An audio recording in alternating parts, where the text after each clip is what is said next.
Wonderful. Let's get started. Welcome, everyone. Thank you so much for joining us at the Making Bird Connections virtual lecture series. Tonight, we are very fortunate to have the full 2021 Eastern Egg Rock Seabird research team with us. My name is Eva Lark. I'm the Senior Manager of Public Programs for Hog Island Audubon Camp and the Seabird Institute, which is a part of the National Audubon Society. And our Making Bird Connection lectures are basically where we bring a bird-focused presentation to you each month.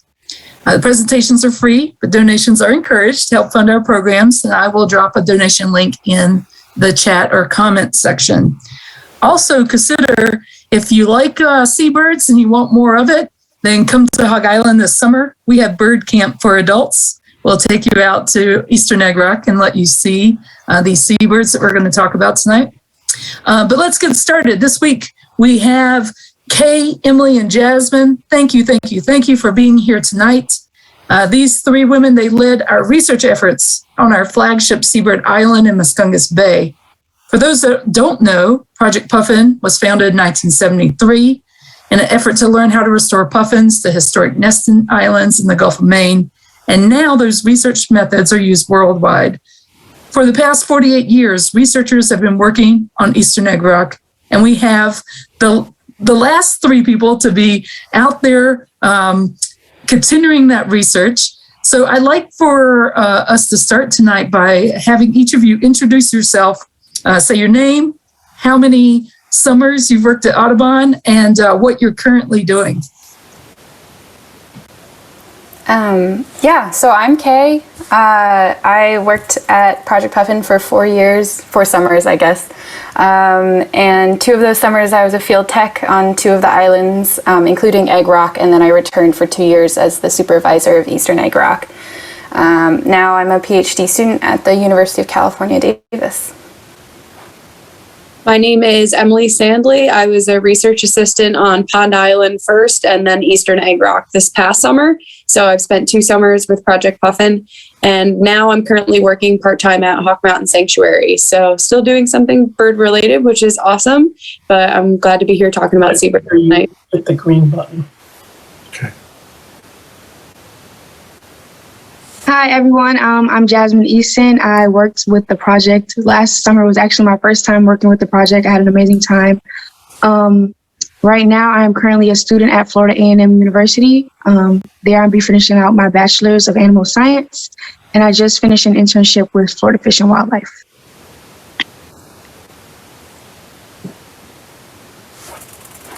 Oh, Eva, I think you're muted. You're muted.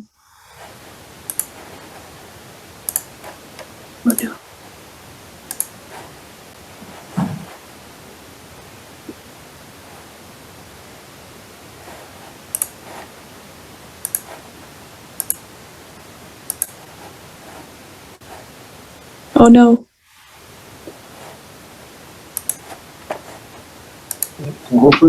Eva, you're muted.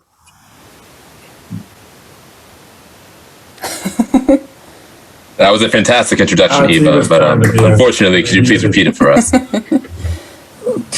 Thanks so much. So thanks for the introductions. Thanks for bearing with me here. So tonight, before we go into our Q&A panel, we're going to share some photos from this summer. Most of these photos were taken by our volunteer photographer, Jean Hall. So shout out to Jean for showing and highlighting our program. And I'm going to let Emily and Kay and Jasmine take over the reins and tell people at home what they're looking at and how that pertains to life on a seabird island. Do you want to start off, Kay? Sure. This is an Atlantic puffin, for those of you who did not know that previously, although I suspect everyone here has identified puffins in the past. And we're seeing it jump into a burrow with a mouthful of hake. This is a common sighting for us researchers on egg. Emily and Jasmine, do you want to add to that? Yeah, you can also see those 2 bands, so those 2 metal bands. We have the metal field readable, which has two letters and then 2 numbers, and then a 9-digit metal band that also is an identifier marker. So this is a puffin flying right into a burrow, which sometimes can be deterred by laughing gulls, which is a species that we deal with out on the islands. But luckily for this puffin, it seems to be getting in no problem.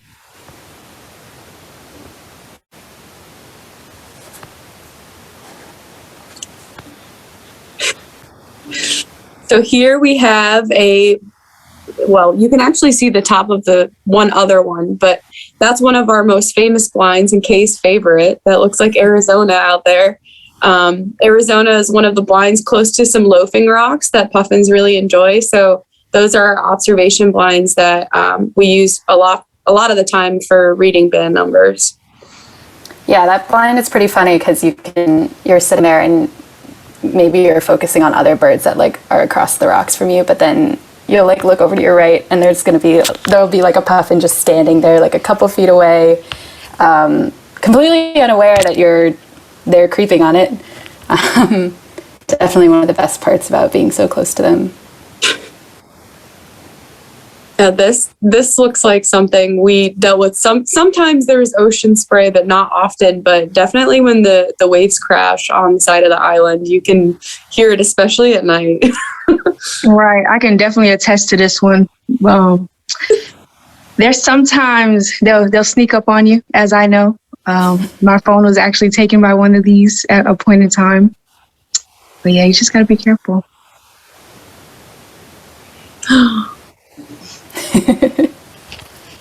Yeah, I feel like all of our reactions to this picture are just sort of like nostalgia and a little bit of wonder.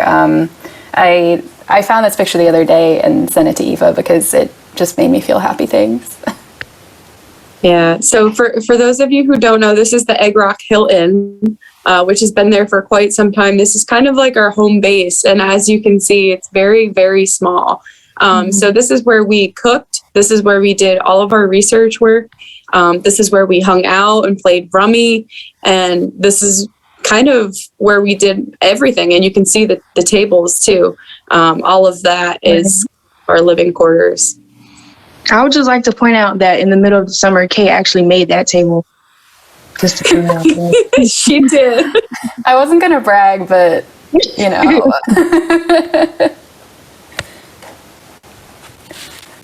I think this picture gives everyone kind of a sense of how remote we are.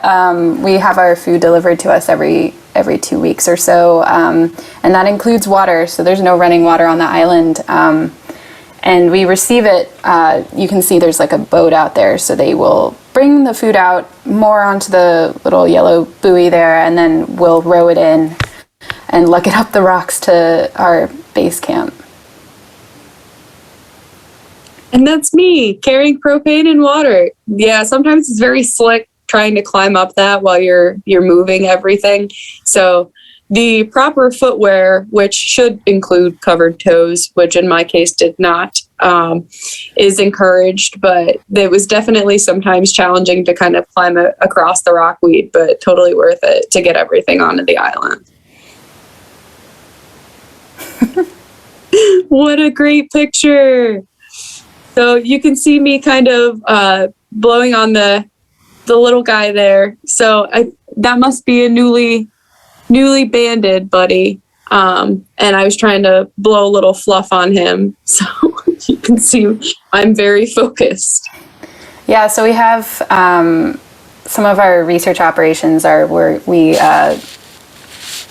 will monitor several different species, puffins, guillemots, terns, petrels, and all of that involves, well, for most of those species, we will sort of track chick growth, and we do that first by taking wing chord and weight measurements, but then eventually we'll band them, which will help us identify them as they grow bigger and then potentially recruit in future years. So what Emily's doing here is she's blowing onto the foot of this baby guillemot because we just recently painted its toes bank. And that's so that we can identify which baby is the first hatchling and which one's the second one, so that when we return and take future measurements, we know which one's which. Oh man. Well, there's Jean's chicken salad. I saw Jean popped up, so I know she's here. But this was our 40th anniversary celebration, and this was a really fun day for us and a really special day on the island. So Puffin with Fish Day is basically the celebration of the first time Puffin was seen coming back with fish to Eastern Egg Rock. So we really wanted to commemorate that day, and so we got to celebrate it, which was really great.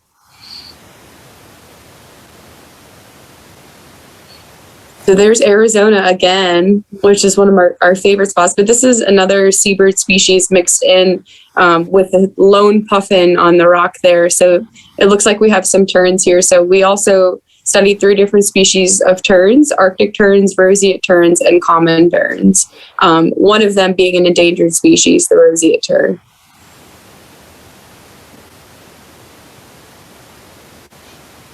This is me. I was going to say, do you want to talk about your attire? Yes, so I'd love to talk about my attire. So I have on my world famous poop shirt that is covered in poop, of course. And I think my favorite part of my attire is the stick that is on the back of my hat. This stick is actually keeping the terns from dive bombing me. So what we'll do is we'll put something on the top of our hats for the terns to go after instead of going after our heads. And the bandanas on the back were just so the poop wouldn't get down my shirt and into my clothes. So that's a defense mechanism that terns have. So that's kind of something that you grow accustomed to, both having it on your clothes, and of course the smell is not always pleasant.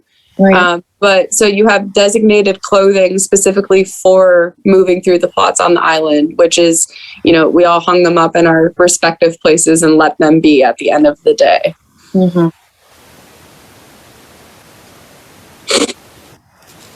This picture actually looks like we're grubbing for chicks. Mm-hmm. Mm-hmm. Everybody has a different sized grubber, and we use them to go into different burrows depending on how deep they were or how far the chicks were inside of the burrow. And when we did this, we usually took measurements of how the chick was growing, things of that nature. Anything we saw that we needed to mark down, things like that. Jasmine, do you want to say what grubbing is? Oh, I'm so sorry. So what we did was we took these grubbers and we went inside of their nests, which are cavernous, which are inside of the rocks. And we would take flashlights and we would look into them, and we would actually use these hooks to grab the chicks. We would hook them around their little legs, and we would gently guide them out so we could check up on them. Yeah, there it is. This is usually... Sorry. This is also pretty mild too, I would say. Is like you can I don't really, that must be Emily's hat in the corner there, but sometimes grubbing involves being completely upside down, right guys? Yeah.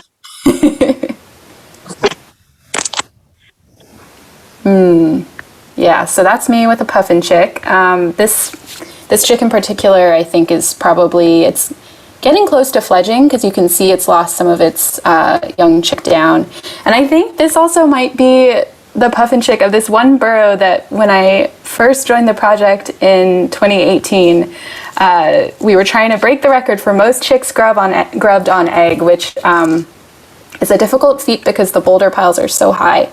So we broke the record that year, and this chick was involved in breaking that record. And I staked it out for like 2 weeks. It took me a long time to figure out how to grub this little fella. But then I returned to it in 2021 as supervisor and managed to pull it out again. Obviously a different chick, but potentially the same breeding pair. And if anyone is wondering about the numbers on the rock, so yes, all of the burrows are marked by number. As the years go on, sometimes the researchers will find different burrows and mark those different numbers. So all the puffin burrows are red. But the cool thing is a lot of those burrows will get reused every year, and sometimes by the same breeding pair and sometimes by different ones. Oh, you Jasmine, I sneak attacked you with this.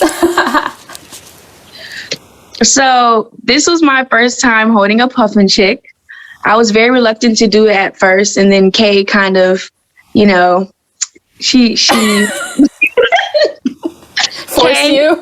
Yes, I didn't want to say force. Kay forced me to hold this chick, and it was just one of the most wonderful experiences I've ever had, as you can tell on my face.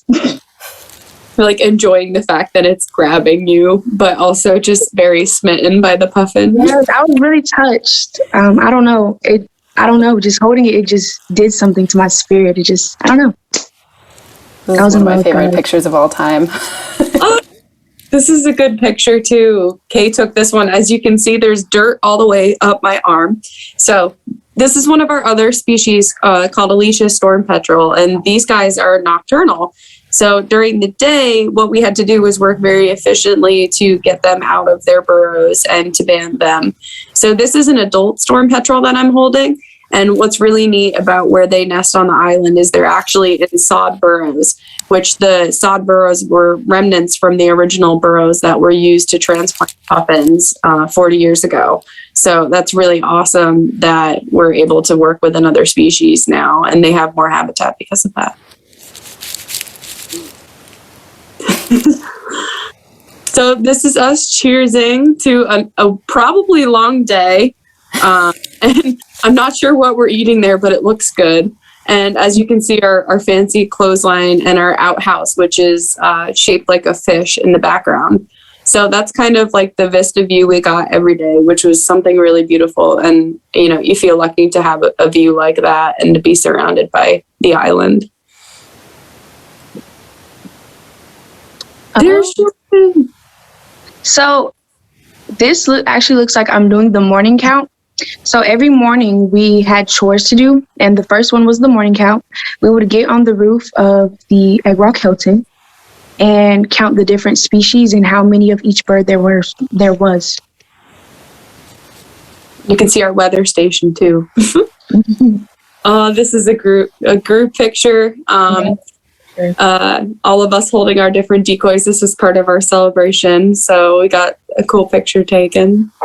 Yeah, I found that, I guess you can't see it anymore, but I found that vest, it was just in stuff in the cabin, and the tam, which if you go back and look at the Project Puffin book or any of the old there's a lot of Puffin memorabilia inside the cabin. If you look through any of it, you will find a picture of Steve Kress wearing a tam and maybe also wearing that vest. So it was also my goal to just emulate him. And I think this was on one of the I feel like this was maybe on one of the special days that we were trying to celebrate. It definitely was. So that's my coffee cup right there. And I can smell it, Emily. I can smell your bagel just by looking at that. So that's basically our stove. That's how we cooked everything. This is our little home base, and that's my morning breakfast. And there's Jasmine's tea. I can smell the zinger tea now too. But yeah, this is, we use a camp stove for everything. Oh no. Life on the island is hard. It actually looks like a rainy day too. It probably is, because I see Kay's book there too. So this was probably one of the days where, we get stuck inside doing research and, doing day-to-days. And as you can see, I'm on my phone. So I know cell reception is sometimes hit or miss on the island, but for some days you want it a little bit more, just so you're not completely losing your mind. So it can be nice to alleviate. Yeah, I think to add on to that, I think one of the things I learned from this summer was that the field season is kind of, even though it's short duration is in 3 months. It's kind of a marathon. It's easy to get burnt out if you push yourself too hard. So it's really important to be able to have time to, look at your phone or have a beer outside, like Emily and I in that other photo. I feel like these guys really taught me that balance is important. And I think that was one of the reasons why we functioned well, is because we listen to each other's needs that way. Yeah. Agreed. Yeah, that's our dish cleaning setup. Very exciting. So we have our like soapy water on one side and then the rinse water on the other. And then all of our dairy and our cold goods would stay in that cooler. But to be honest, it would only stay cool for a few days. So we really limited, the amount of cold things we would bring out to the island. So a lot of it was like canned foods and, things that wouldn't go bad right away. And under the dishwashing station, you can actually see where we stored our water. Mm-hmm. Yeah, if you ever want to treat any of the egg rock biologists to something in the future, they'll probably, especially in the later months, July and August, would love it if you brought them ice cream. Not ice cream. We got ice cream. Yeah.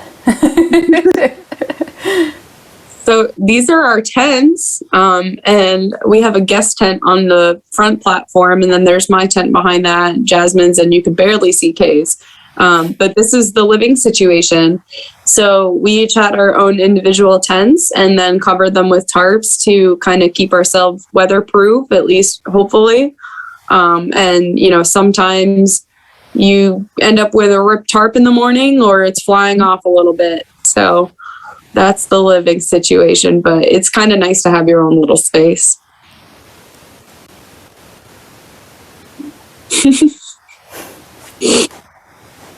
Our famous fish outhouse. So again, with no running water, we had an outhouse that we used peat moss mixed in with to keep it from smelling. And then, that had a little mirror and stuff, so you can kind of prep yourself if you wanted to a little bit and clean up. But yeah.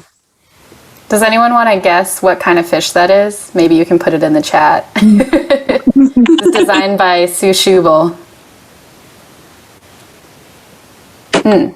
So that's me in, I think that's Heaven Blind, posing for a shot, I think. But so that's a scope. We would use those to recite puffin bands, and sometimes we would identify terns that way as well, using the bands that Emily described earlier.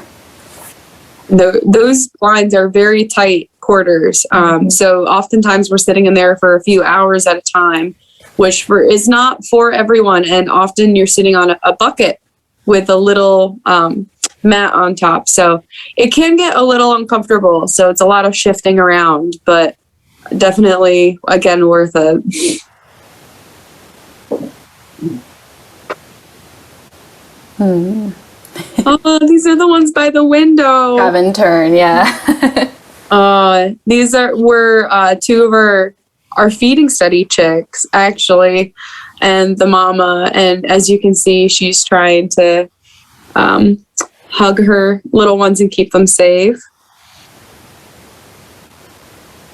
Yeah, if the little chicks get out into the grass when it's raining, they're more prone to dying of exposure, which is also the reason why we don't go out in the colony when it's wet. Mm-hmm. So this is a picture of a tern standing on my head. I'm almost positive I have a chick in my hand, as you can see. So a lot of times we'd go out to do the studies on these spots, and the terns would be very wary of what we were doing with their chicks, as they have a right to be. And so they would swoop down and peck us and things of that nature. But this one just wanted to watch what I was doing with the child. So.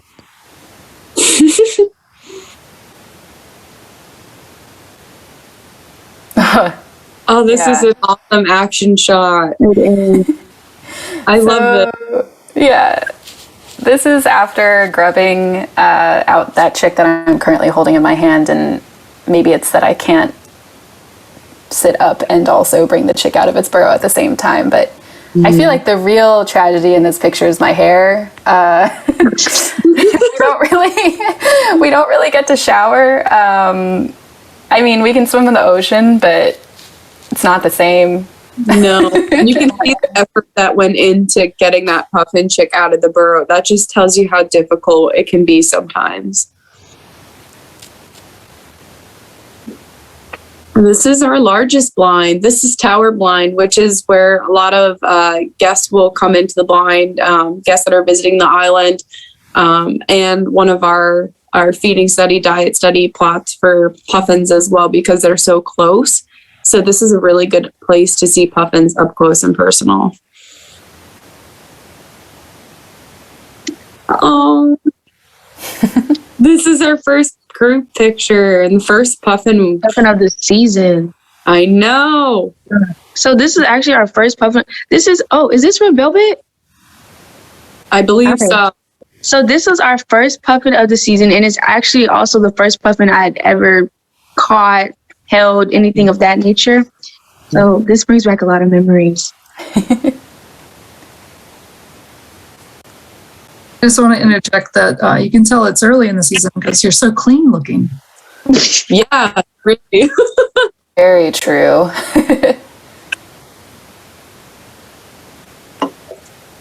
Oh, Yeah, so Okay, this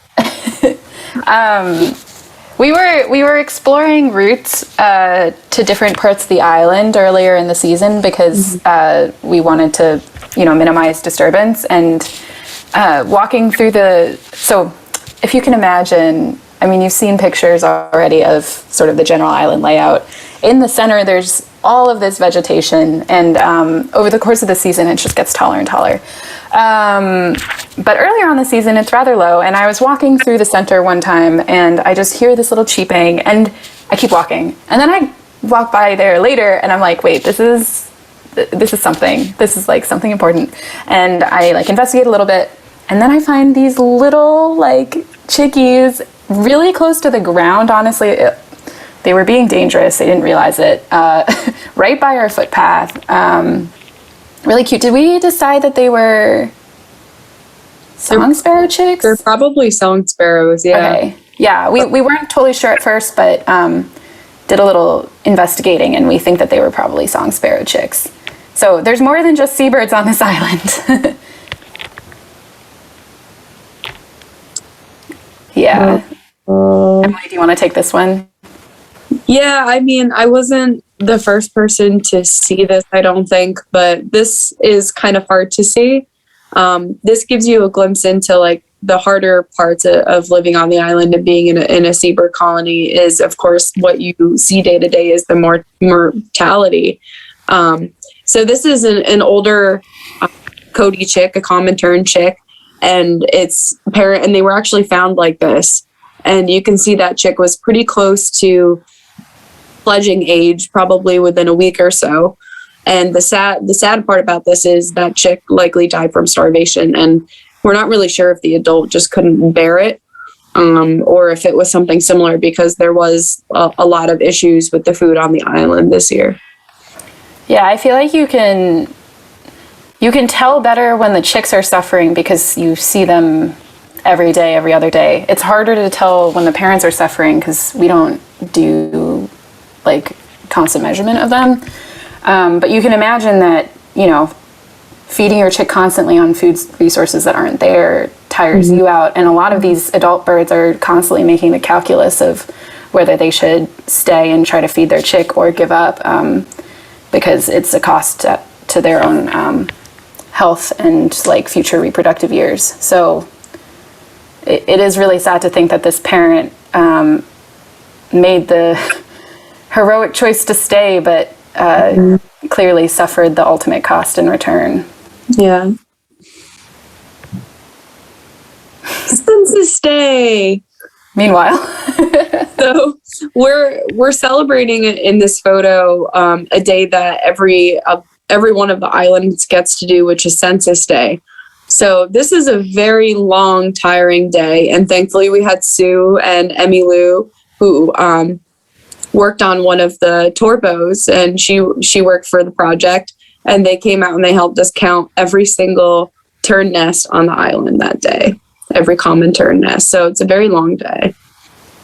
yeah, we were working from probably 6 or 7 until 7 p.m. And I was going to say, this may or may not be the same day, but I think it's due. It's probably not the same day, but we are definitely celebrating something, or just being weird.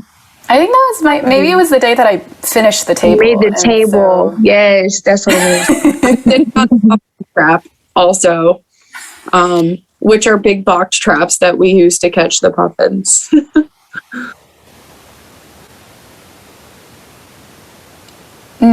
So this is me. I'm in the process of recording notes, I think, on some of the chicks we were working with. I see grubbers in the background there, so we probably were doing guillemots or puffins. And you can see my knee pads up front and center, which normally it was Emily that would wear the knee pads, but the rocks were so hard that it was a necessary addition to the wardrobe. Mm-hmm. Oh, Jasmine, do you want to talk about your buddy? Okay, so this is the Jean Hall, everyone. So this is a rainy day that we had, but she was out taking pictures. She actually went out in the rain to get shots of Puffin. It was the I'm trying to think. We have puffins that people actually adopt a puffins. Why couldn't I think of that? Adopt a puffins, and she was working so hard to get this one adopt a puffin. So she went out in the rain and actually sat there to try to take this pictures of this adopt a puffin. The dedication is real. Honestly. Oh, the laugh in the background. Oh, this is a good picture. That's Steve Chris, who founded the project, and then Dr. Don Lyons, who is the executive director of the Seabird Institute.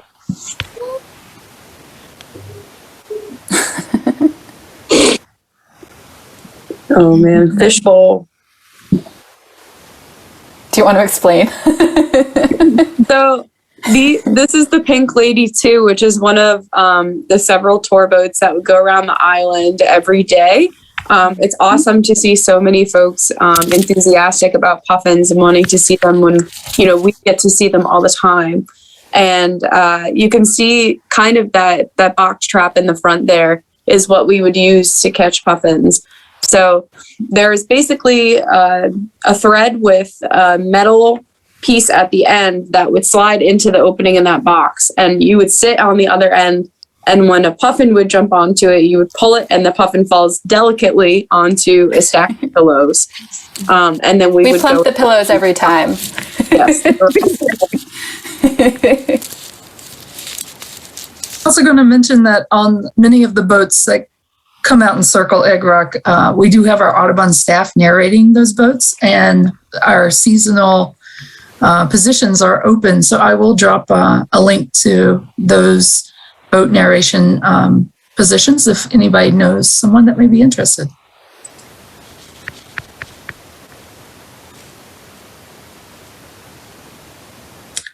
I'll also just interject here. This is a view from the Hog Island Camp boat.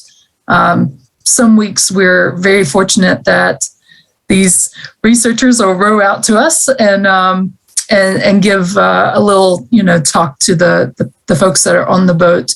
We do have camp sessions most weeks of the summer for adults. We have family camp, and then we have our teen campers as well.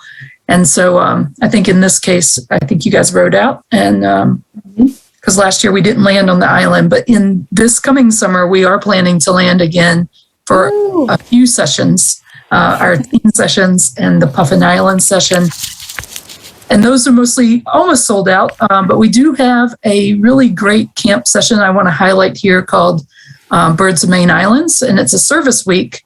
So after the puffins depart, after the researchers depart, we have a week of camp where we take our participants out and land on our Seabird Islands, and they do different types of conservation work, including building that outhouse. That was one of the projects that came out of that service week. So we're really supporting our researchers, and it's a great way to land on Seabird Island later in the season.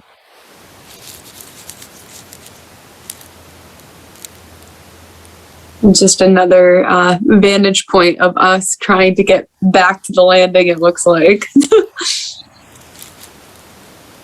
For folks at home, can you describe like what type of boat you're in and how do you land? So that's an inflatable Avon. What would be like a? I think it's probably eight. I was going to say it's an 8 or 9 foot boat, basically with a wood paneling kind of bottom, and then we had to pump it up all the time. So sometimes those are very susceptible to jagged edges in the rocks. So when we would put them back, we have to be very careful that this is our mode of transportation. Sometimes we would row around the island if we felt like it, if we had some downtime to do that and just kind of wanted to get out a little bit. But this is what we would use to go back and forth during resupplies. And its name is Bodie. Yes. And I did not choose that name, I would like to say. That's like a past teams have passed that name on. So we have a guillemot in this picture, which is obviously not a puffin, but look at those red feet. Very, very bright red feet. So these are one of our more abundant species on the island, and it's really cool to see them mixed in with the other seabirds. But he's eating a rock eel, which is a primary diet item for the guillemot.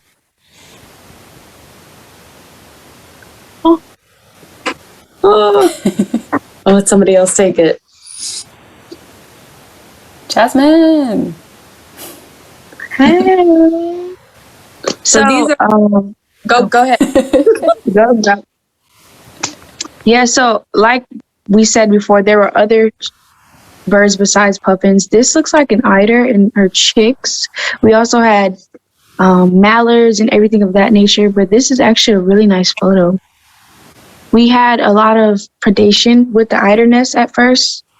We also had a couple of abandoned eider nests, so it's actually really nice to see some eider chicks walking around the island.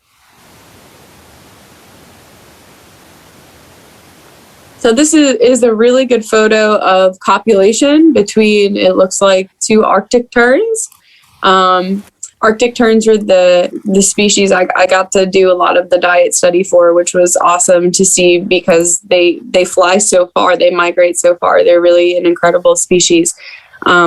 So basically, what's happening in this photo is the copulation between the two.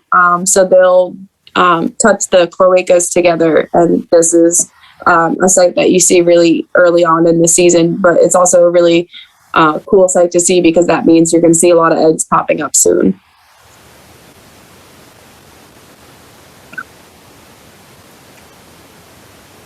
Okay, so that's I was like, Okay, so that's a roseate tern. They're my favorites, which is, I don't even know why. I think it's just because their call is a little raspier, and there's a blind on the island where when you're sitting there, you're surrounded by them, and they're all talking to each other, and it's like this, it's different. And their chicks are really cute. They're like, they have these spiky down mottled brownish sandy color, and they're just like, I am interested in all of these birds for research and academic reasons, but like, I think the way to my heart here was definitely through the spiky hair.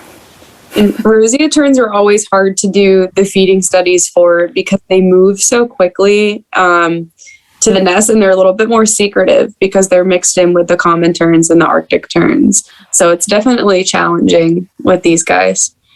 Yeah, there's also, we typically find between 70 to 80 nests, as opposed to the common terns, where this year we counted something like over 1,000. I'm not remembering the specific number.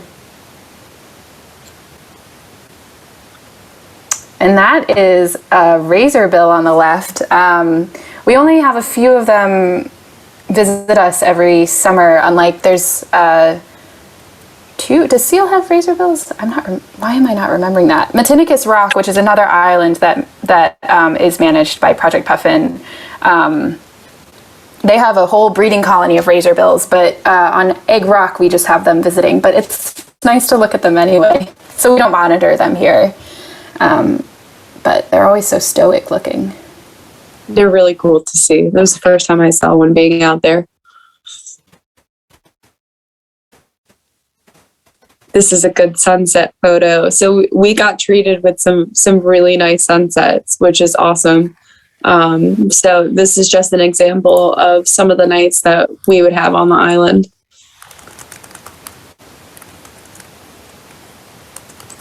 So that's it for our slideshow.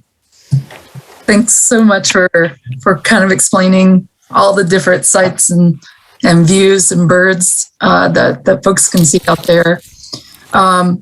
We're going to open it up. We have a few minutes here before we have our connection speaker. So we're going to open up to some of the questions. So I've asked people to drop those in the chat or the comment section. We'll be pulling questions out of there. A few just little preliminary ones that came up. One was, and you touched on this briefly, but how long are you on the island from start to finish? So we were there from May 6th to, I believe, August 5th or August 6th. So that's 3 whole months of being on the island, except for me. I left for a couple of days. I had a family thing. So we're there for about 3 months, which is a long time to think about not coming offshore, but definitely worth it. Another question from one of our chat here. They asked, so you have that little camp stove, but it looks like you're having some really elaborate meals. How do you do that? Kay's good at putting everything together, so I'll let her explain the food. Oh, I just do like hodgepodges of things. I feel like Jasmine's the real chef. She was a good cook. But it's funny because my relatives all think that I eat out of cans all summer, but that's actually not true. We, like I said, we get our food brought out to us every couple weeks, and you know, we get food from normal grocery stores and are able to have fresh produce at least for a little bit before it rots or we eat it all. So we really try to make the most of what can be brought out to us, and then occasionally they'll throw in a special request. I do feel like being on the island forces you to be more creative with the meals that you're eating. So a lot of it was trial and error. More. We had a lot of triumphs though. I feel like we ate good most of the time. The pineapple boat. I wasn't even there for that, but that's okay. That's what you get for leaving us for 2 days. We have a great question from a 9 and 11-year-old, huge Puffin fans that are tuning in tonight. They say, the question is, how did they become you? What are you studying or studied in school? How do you become a seabird researcher? I think it's ingrained in you. If you want to do it, you can do it. And that's the best advice I can give. But I went to school for wildlife biology, and I actually heard about the project from someone. So you're hearing about the project now, which is awesome. So you can plan ahead to do that. And my advice would be to go there now. Find a way to get there and don't give up on it, because you can get there if you want to be there, and the Puffins would love to have you. Yeah, I would also recommend doing what you can to try to get into the community and then working your way from there. I think Steve Kress's story really exemplifies that, because I think they first hired him on as a dishwasher, right? At the Hog Island Camp. So, you know, you can, if you're curious and driven, you can make the most of your circumstances. Although I will say that connections do help. It's kind of an unfortunate reality of the field, and something that I think is currently being addressed, and I'm trying to work to address that. So, you know, accessibility is something we should all strive for. Jasmine, any feedback for our young folks out there tuning in? So, I actually found the project just by happenstance. So I feel like if you know you want to do something and what you see is relevant to you, relevant to your life, relevant to the goals you want to reach out and grab, I say do it. I say don't let anything stop you. I know what we did was a little rough, living on the island for 3 months, but if you're dedicated enough, you can make it through. Absolutely. So we're going to have more questions for this team. So for those who are viewing, who are tuning in live, feel free to keep dropping your questions in because we will have another chance for a Q&A. But next, I am going to highlight our Audubon Connection speaker. We're proud to have Remy Moncrief. He's the Policy Manager of Marine Conservation for National Audubon Society. I'm going to put you here on the spotlight. So Remy, joining us tonight, talk about what Audubon's doing for seabirds, forage fish, marine conservation policy. I'm going to turn it over to you for that bigger connection. Perfect. Hello, everybody. Let me just share my screen really quickly. So, my name is Remy Moncrief, and I am the Marine Policy Manager for National Audubon Society. I would like to have this disclaimer that I am not an ornithologist, and I actually have never done birds. I am purely a marine biologist with with a background in marine biochemistry, and I actually was studying in the European Union, doing fisheries policy and fisheries law, and aquaculture, and the effect of microplastics on mussels. So I kind of get this question a lot, which is going to be my next slide, is why does Audubon even employ a marine biologist? And why do they suddenly care about fish at all? And we kind of saw it in the last couple of slides in the last presentation, where we have puffins, and puffins absolutely require the greater ecosystem to survive. There was a photo of the two dead seabirds, and it was, as the interns were saying, they probably ran out of food. And what happens when you start decreasing the amount of fish in the overall environment, the amount of forage fish in the overall environment, the greater environment, the secondary and tertiary consumers, they start to suffer. And so Audubon cares about this because we started to make that connection that conservation has been making for quite a bit of time, that you have to save fish to save birds, and especially seabirds, whose diet primarily consists of these small, very vulnerable species. You have to pursue marine conservation. And that's why Audubon is really starting now in the last 5 to 10 years to pursue some of these really important issues. Some of our current policy objectives, I know that House laws and Senate laws and all of this can be very, very confusing, so I will go slow and keep it at a very high level. A lot of our policy objectives are, let me get that for you. There we go. Yeah, so policy objectives are geared towards blue carbon, forage fish, the Madison Stevens Act, Menhaden protection, and currently the Competes Act. This list changes all the time because a lot of these policies go in and out of favor, they go in and out of public viewing, and sometimes one or two of them just gain sudden momentum and goes really forward. Originally, when I was making this presentation, the Competes Act wasn't the first one on the list. It was the Madison Stevens reauthorization. But because the Competes Act actually just passed the House yesterday, and there is a lot of very good things in it, I moved it to the front. So first with the Competes Act, it is originally an act designed to increase America's competitiveness with China specifically. It helps increase the production of semiconductors, manufacturing, the supply chain. However, there are a lot of bipartisan support and a lot of very wonderful senators and House representatives that have pushed for blue carbon and ocean conservation amendments to be added into this absolutely massive bill.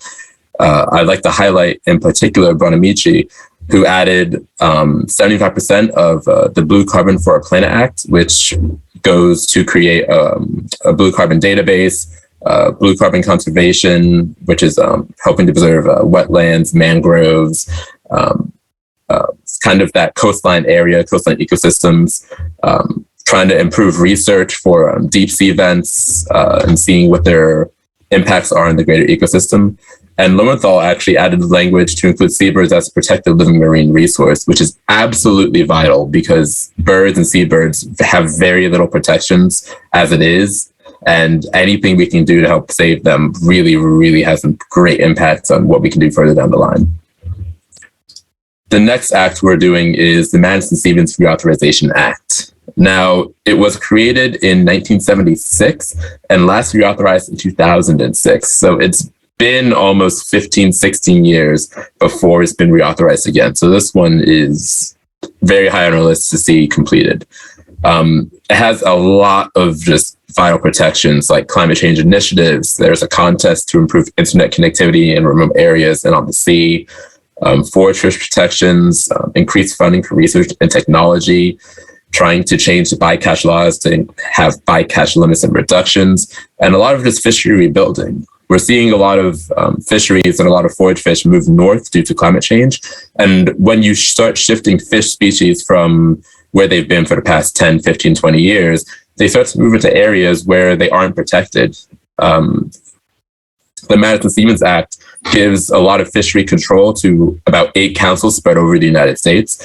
And these councils are highly specific to the fish along their coastlines. And so if a fish starts moving north from, say, the Florida coastline all the way up to Virginia, for example, that's a different council that's going to be authorizing if you can fish that fish and in what quantities. So it's very important to update the Madison Stevens Act to really address some of these climate change issues. In a similar vein, the Forage Fish Conservation Act is a cutout of the Madison Stevens Act. The Madison Stevens Act is a piece of bipartisan legislation, but on the event it doesn't pass, we kind of want to have a fallback, which is a Forage Fish Conservation Act. This is the act that is really going to help some of our seabird species like puffins, ospreys, eagles, bald eagles really survive because they eat a lot of forage fish and their life cycles are entirely around some of these species. This act would protect species at a low trophic level. And as, say, herring moves north and starts replacing some of these hake species that are no longer there, they need to be protected in the same way that hake was before. It also establishes some science-backed information when establishing something called total catch limits, which is the total amount of fish that can be caught by fishers and trawling boats over the course of a season. Next, we have the Blue Carbon for a Planet Act.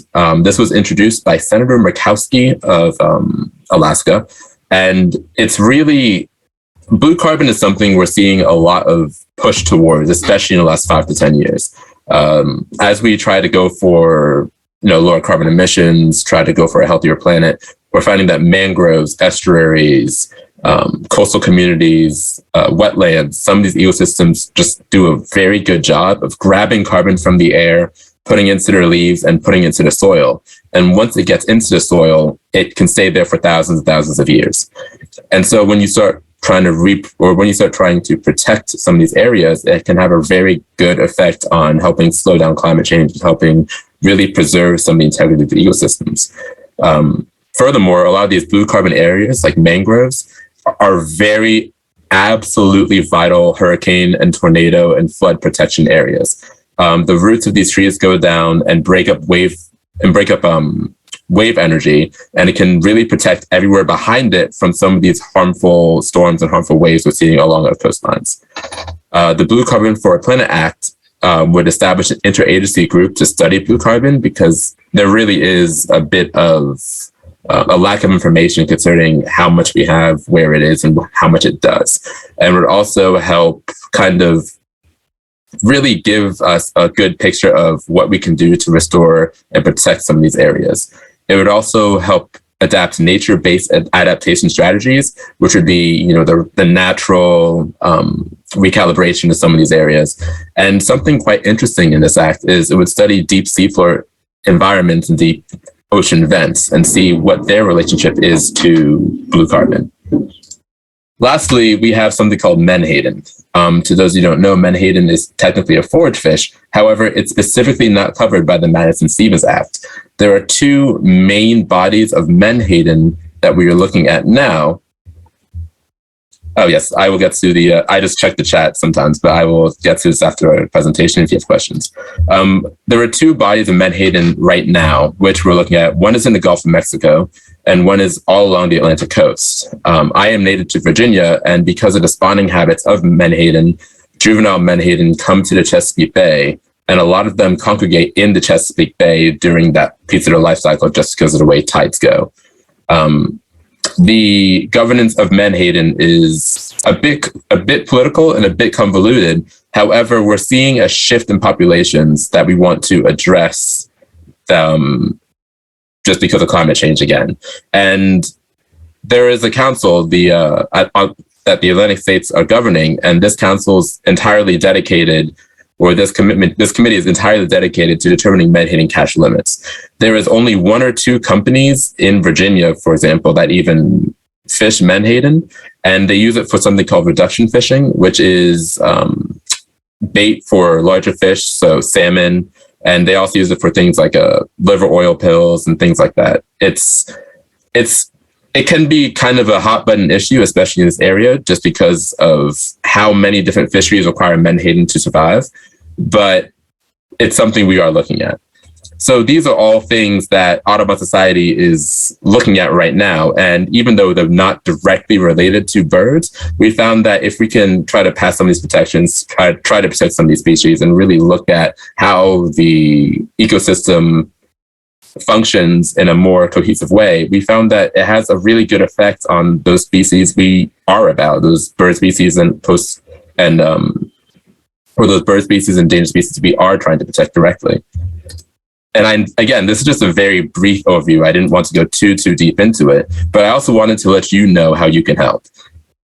The first thing I would say is anything you learn in this PowerPoint presentation or anything you learn from any of the people that spoke in this, talk about it with other people, at least 1 or 2 other people, just letting them know that some of these bills are in Congress right now. Some of these bills are being promoted, and we require people to just know about them.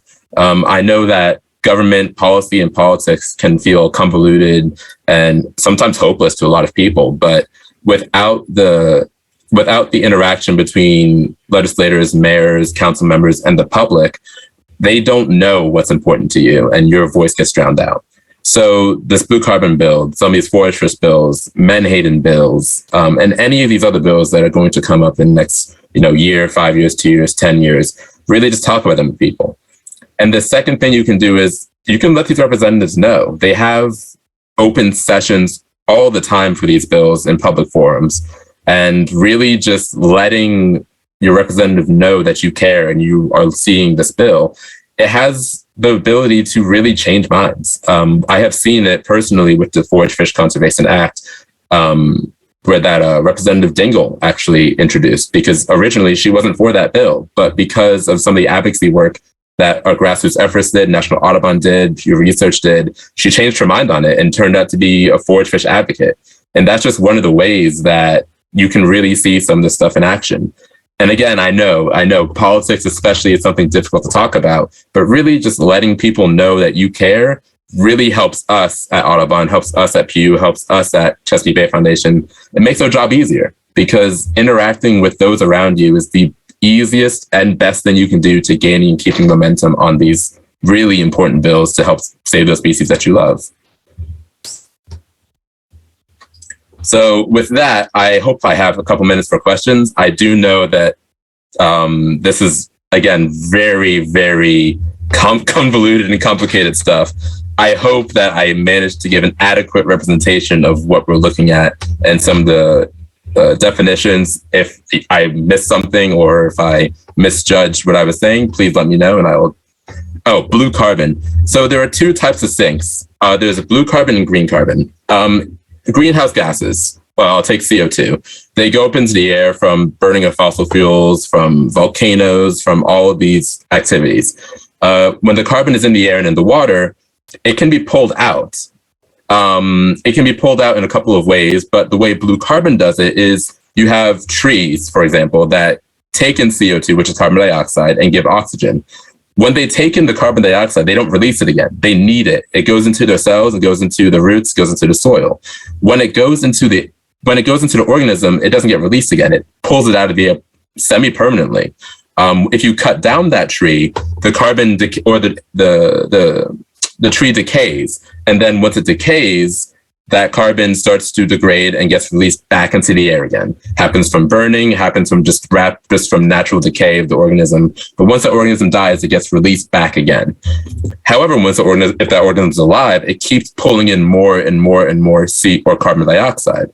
The older a tree is, the better it gets at pulling in carbon dioxide.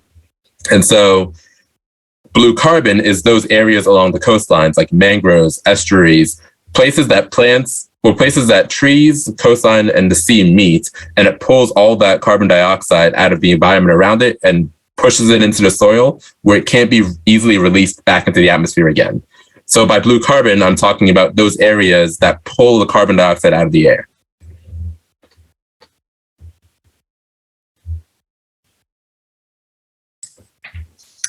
Thanks, Remy. That's a great overview, and it's wonderful that you could share things, actionable items that people can take and actually do to support the work. There are, sorry, I checked the chat. There are pages on Audubon that with sample talking with selected officials.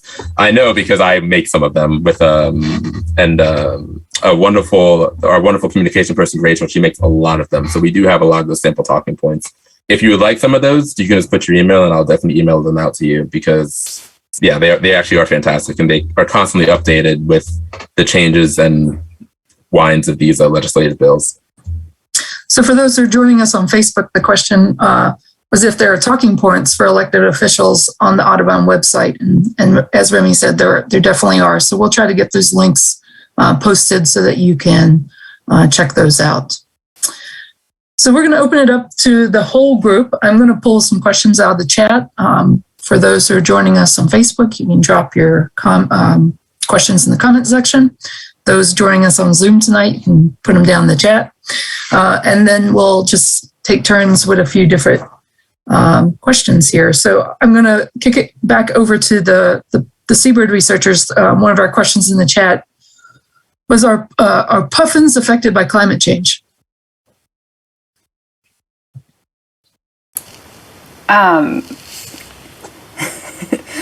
It's a big answer to a short question. I just want to say first that Remy's work is so important. Like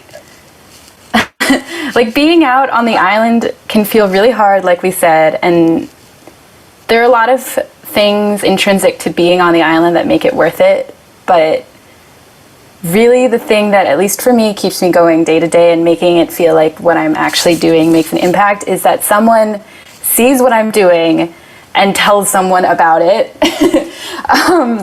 And I can't emphasize that enough. So climate change is affecting puffins, and does someone else want to start talking about how? Because it's so complex and that's one of the difficulties. So let's practice talking about it. I wanted to touch on that question because I saw it pop up when it did, and I felt it. And I feel like this season on the island, we really saw some things that were alarming in terms of food supply and in terms of weather and all the rain that we got. And seeing those things firsthand really puts it into perspective for you when you don't live in it every day all the time. And when you're surrounded by this ecosystem, you're kind of that firsthand witness. So every opportunity I took to talk to somebody about what was happening, I did, because it all ties back into this bigger connection. Like all of Remy's work, again, is so important and is so necessary to the work that we do. Climate change is no walk in the park to solve the problem, but by having that persevering attitude with it, climate change is a problem that's going to give up on that attitude, because then if you do, you're gonna get stuck. But thanks to everybody who cares about our seabirds, we're not gonna see that. We're gonna keep working towards it. I think, to start off, not to even bring it up, but what got me the most this summer was the sheer amount of bait fish that the puffin I brought in. So that was a clear indication of climate change that we witnessed, and witnessing it firsthand, actually being on the island, is so different from hearing about it, because you hear about certain things and you make a plan to do certain things, but you never follow through. But actually seeing it builds a drive in you that you wouldn't have otherwise. So sorry, it's really, it gets me really emotional because it's actually very saddening to see. But There's a lot of hope. Yeah. There's a lot of hope there. Just in the chat, audubon.org, we do have a sign up if you want to learn more about different action weeks and different training opportunities that Audubon hosts. So definitely check that out, and you can sign up and join one of our kind of policy groups, roundtables, so that you can learn more and know what to say to the right people. Sorry, Remy.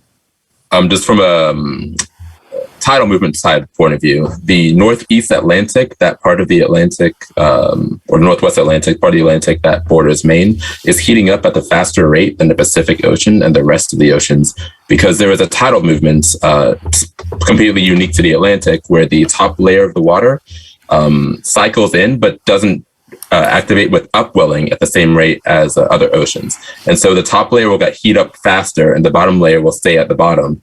And as a result of this, climate change is accelerating movements, and specifically around the Maine coastline. And that's another reason why a lot of these forage and bait fish are moving further up north faster, and they'll continue to do so in the next 10 to 20 years, just because of the way global warming is impacting the Atlantic Ocean.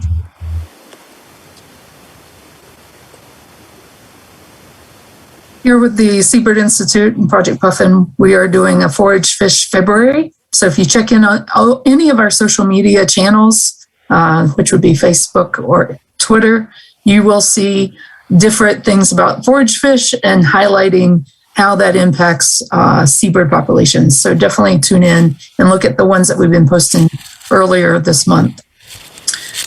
Our next question is about plastic pollution. How does it impact bird populations? Is it a concern on Eastern Egg Rock? It is definitely a concern on Eastern Egg Rock. So we had a period of time where we would go out with trash bags and just literally clean the island. And you could find things from plastic water bottles, Gatorade bottles, balloons were one of the biggest problems that we found. And a lot of times you can see the trash within the burrows. Whether we were grubbing for puffins or guillemots, you can actually see the pieces of trash that they would pick up. Some of the plastics were iridescent, so it caused them, in my eyes, maybe they look like fish, maybe they look like certain things that they would actually eat. So it actually was a huge problem that needs to be addressed. Yeah, it's easy to assume that because we're offshore and remote, that like the effects of, modern civilization don't reach us. But no, like it's all part of the same system, and plastic finds its way to Egg Rock for sure, and the more offshore islands as well. The ones that are 25, 30 kilometers offshore, we're still finding tons of plastic there.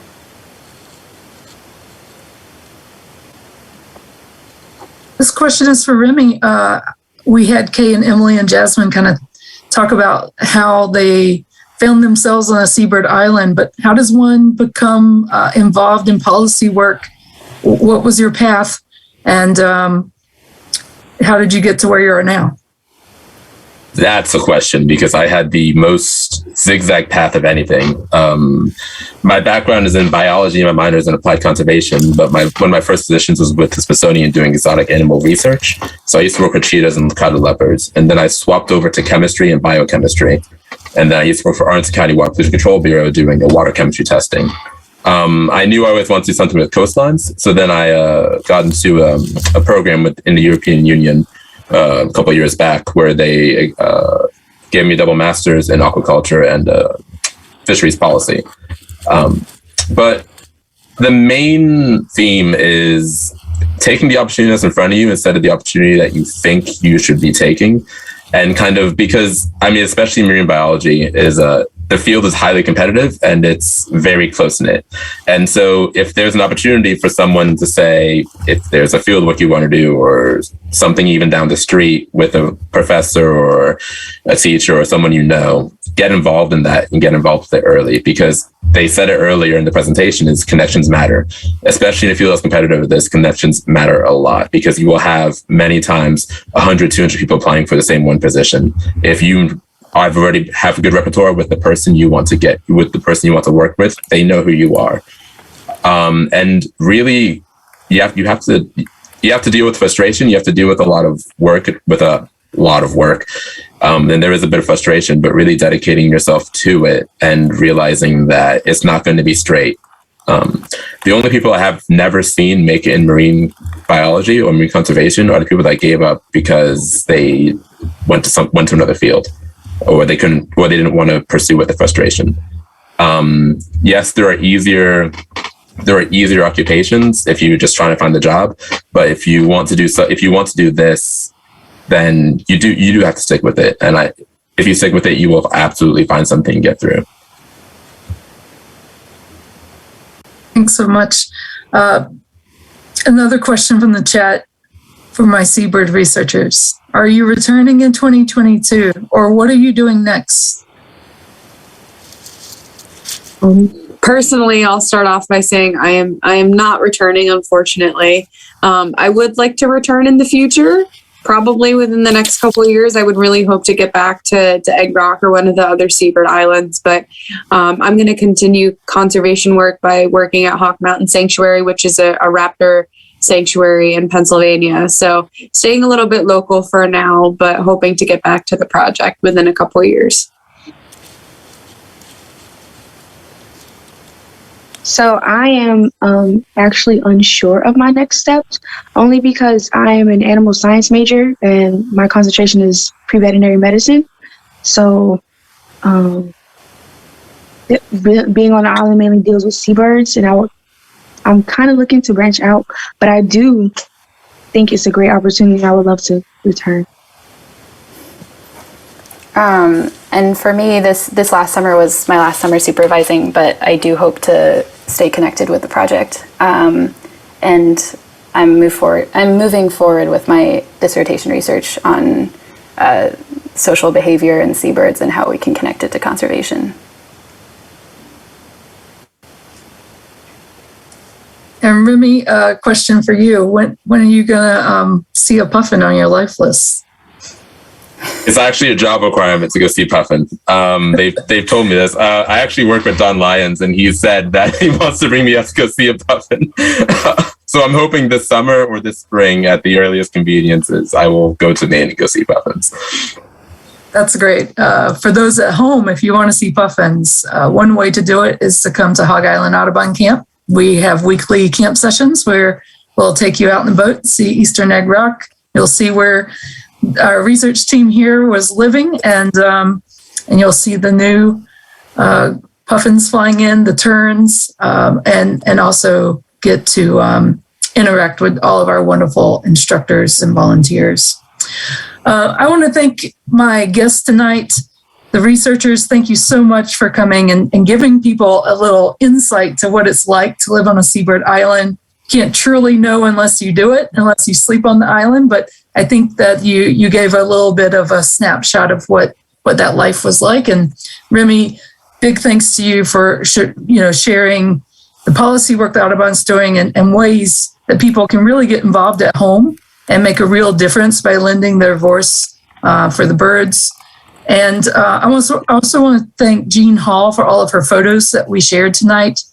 Jean's a volunteer for our project and highlights all the important work that we're doing. So thank you so much.